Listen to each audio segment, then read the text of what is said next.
putting down some cardboard out here in the Hobart food forest. This is kind of in a pathway, just some weeds and whatnot were starting to come up. Cover it with cardboard.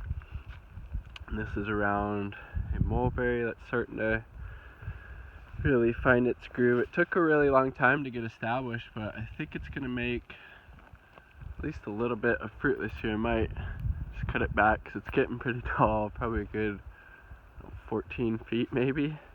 But it's just a really easy way to control weeds and help build soil. So obviously you put down the cardboard, you try to make it as thick as you can, at least a couple of layers, and take any tape off or whatnot, and then get some nice wood chips and cover it with that. So we'll see you at that next part. Peace. Out here at the wood chip pile with the pretty decent wheelbarrow and the shovel that works really well actually. All steel, lifetime warranty, really strong blade, digs in really well. And these are, sometimes we pay, sometimes we don't for wood chips. We sign up on chipdrop.com. You can see we have pretty good size pile here, and sometimes you get them for free if there's a glut of them. Sometimes we pay 25, 30, 40 bucks for 10, 12 yards, which is a really good deal, and it's just super helpful to have access to a lot of wood chips, because it really is just so helpful in creating a food forest and creating the right kind of soil and making weeds go away, and just aesthetically I think they look really nice. So highly recommend, if you're able to get wood chips dropped off at your food forest, you do that. It's super helpful. Peace. So here's this section now covered with some wood chips, and I think these darker colored ones are actually like a sequoia. Like the trees that the bark kind of looks like it peels off and feels that very dark color underneath. And then I think these are alder chips that we put around this mulberry. Got it looking nice and happy.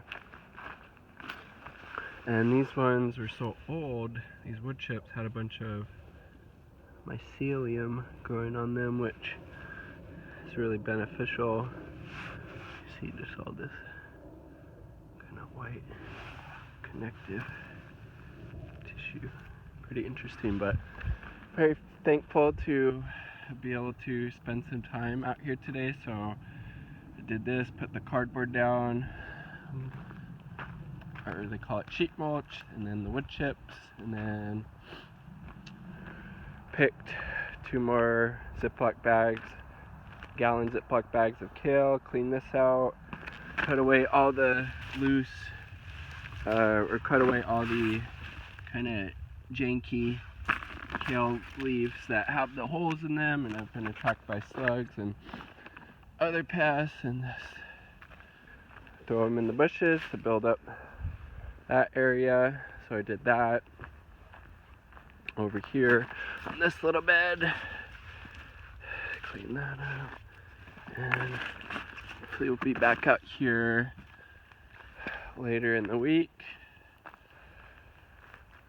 and just keep getting things prepared for this growing season. So there's one of the Ziploc bags of kale, and then I covered the rest of this with cardboard just to make sure everything's getting nice and killed off. Or we're going to plant some peas and beans. These are some onions left over from last season, some kale that I also picked and cleaned out from last night, some more kale over here. This is Dino, Russian red, how red that is. These are planted sometime last summer, doing really well. I'll show you the greenhouse real quick. Don't edge too harshly because it definitely still needs some work, but show you what's going on. I'm gonna finish cleaning out tomatoes from last year, obviously. Got a nice bed. Some garlic that we saved from our planting last year, so these are all free, which is really neat. And we have some kale from Dino, some red Russian. We also have some Paris Island romaine lettuce. Oh my god. Look at that. It's really good.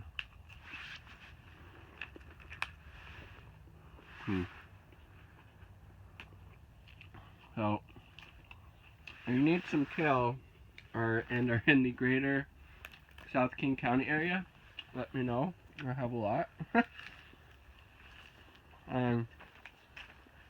Really good quality too. Grown organically. Peace, much love. Get outside, move your body, grow food if you can.